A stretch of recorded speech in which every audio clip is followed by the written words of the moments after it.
সালামু আলাইকুম।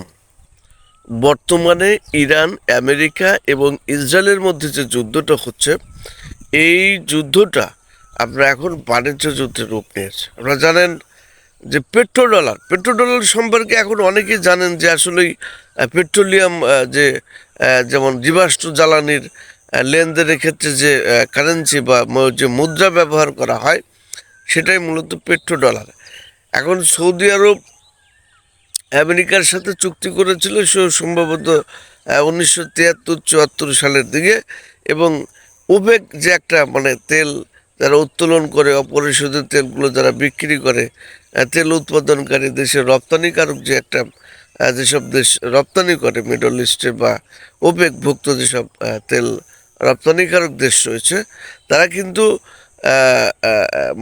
যখন তেল বিক্রি করে তখন কিন্তু সেটা আমেরিকার যে মুদ্রা রয়েছে, যেটাকে আমরা ডলার বলি, তার মাধ্যমে কিনতে হয়।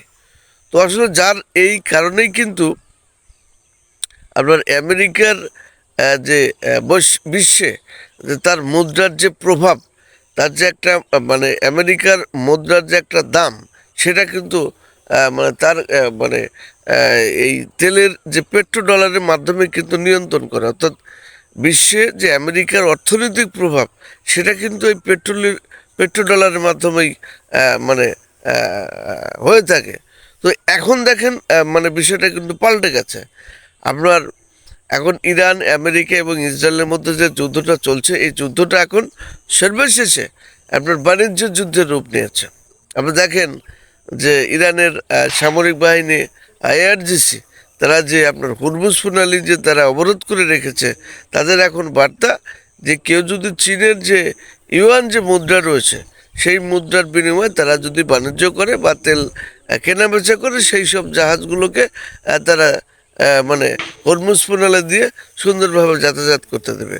তো আসলেই আমেরিকা যে তার মিত্র যে দেশগুলো রয়েছে, সৌদি আরব এবং তার বিশেষ করে উপসাগর রাষ্ট্র যারা তেল বিক্রি টিক্রি করে, এখন ওনাদের এই যে পেট্রোডলারের মাধ্যমে ওনারা যে এগুলো বিক্রি করে, তার জন্য তাদের কী লাভ? তাদের লাভ হচ্ছে যে এই আমেরিকা এইসব যারা এই সৌদি আরব বলুন, আরও যেসব আমিরাত, বাহরাইন, কুয়েত, উপসাগরের রাষ্ট্রগুলা, তাদেরকে নিরাপত্তা দিয়ে থাকে আমেরিকা। এই পেট্রোডলারের মাধ্যমে যখন তারা অন্য রাষ্ট্রের কাছে তেল এই ডলারের মাধ্যমে বিক্রি করে, আমেরিকার মুদ্রার মাধ্যমে বিক্রি করে, তখন তাদের একটা লাভ, তারা কি করে ওই আপনার তাদের যে সামরিক যে নিরাপত্তা এবং তাদের যে রাজতন্ত্র, তারা যে রাজতন্ত্র করে বিশ্বে টিকে রয়েছে, তার যে সিকিউরিটি, সেটা সম্পাদন করে হচ্ছে আমেরিকা।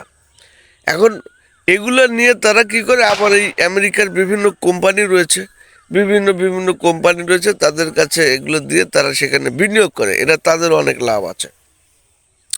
তো যখন আসলে এই যে এই হরমুজ প্রণালী অবরোধ করে রেখেছে, এখন এখানে যদি চায়না মুদ্রার মাধ্যমে এইসব তেলের লেনদেন হয়, তাহলে কিন্তু এখন এই যে পেট্রোডলারের যে চাহিদা, সেটা কিন্তু কমে যাবে।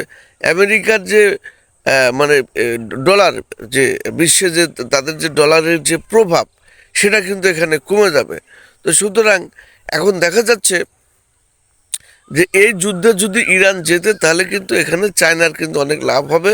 এখানে দেখা যাবে যে এখানে মিডল ইস্টে আপনার বিশেষ করে ইউয়ান যে চায়না মুদ্রার কিন্তু দাম বেড়ে যাবে, এবং বিশ্বে চায়না মুদ্রার রিজার্ভ এবং চাহিদা কিন্তু ব্যাপক হারে বৃদ্ধি পাবে। সেই ক্ষেত্রে আমেরিকার যে ডলার, সেটার দাম কিন্তু কমে যাবে। সুতরাং আমরা মনে করি সর্বশেষে এসে এটা যে অর্থনৈতিক যুদ্ধ শুরু হয়েছে, এখন কারা জয়লাভ করবে? এখন চীন হয়তো চাইবে যে এই যুদ্ধটা স্থায়ী হোক, আমার এই তেলের যে কেনাবেচা, সেটা ইউয়ানের মাধ্যমে হোক, এটা কিন্তু চীন চাইবে। অপরপক্ষে আমেরিকা চাইবে যে ইরানকে যে কোনোভাবেই তাকে ধ্বংস করে দিতে হবে, নইলে এভাবে যদি তারা যে শর্ত হরমুজ প্রণালী অবরোধ করে রাখে, তাহলে দীর্ঘ সময় অবরোধ করে রাখলে তাহলে তাদের যে অর্থনৈতিক যে একটা মন্দা তৈরি হবে, সেক্ষেত্রে কিন্তু এখানে যুদ্ধ কিন্তু আরও ব্যাপক আকার ধারণ করতে পারে। বিশেষ করে এখানে ইরান চীনের সমর্থন পাওয়ার আশা করছে। অপরপক্ষে আপনারা দেখছেন যে ইসরায়েল এবং বিশেষ করে উপসাগর রাষ্ট্রগুলো তারা কিন্তু আসলে ডলারের পক্ষে কাজ করার মানে পক্ষে কাজ মানে আপনি আমেরিকার সমর্থন পাওয়ার চিন্তা ভাবনা নিয়ে আছে। এখন সর্বশেষে যুদ্ধটা হরমুজ প্রণালী গিয়ে ঠেকেছে, অর্থাৎ এখানে আপনার এই কি বলে চীনের মুদ্রা এবং এই যুক্তরাষ্ট্রের মুদ্রা, দেখা যাক যে মানে কোন মুদ্রার জয় হয়। এখানে হরমুজ প্রণালী যদি ইরান অনেক দিন ধরে এখানে অবরোধ করে রাখতে পারে, সেক্ষেত্রে এখানে ইরান এবং চায়না লাভ হবে। আর যদি যুক্তরাষ্ট্র তার রণতরীর মাধ্যমে উপসাগর রাষ্ট্রগুলোর মাধ্যমে যদি এখানে মানে হরমুজ প্রণালীতে যদি এই ইরানের যে অবরোধ সেটা প্রতিহত করতে পারে, সেক্ষেত্রে হয়তো আবার পেট্রোডলার চালু হবে, ভালোভাবে চলাচল হবে। তো এই যে দুটি মুদ্রার যে যুদ্ধ, দেখা যাক কোন মানে যুদ্ধটা কারা স্থায়ী হয়।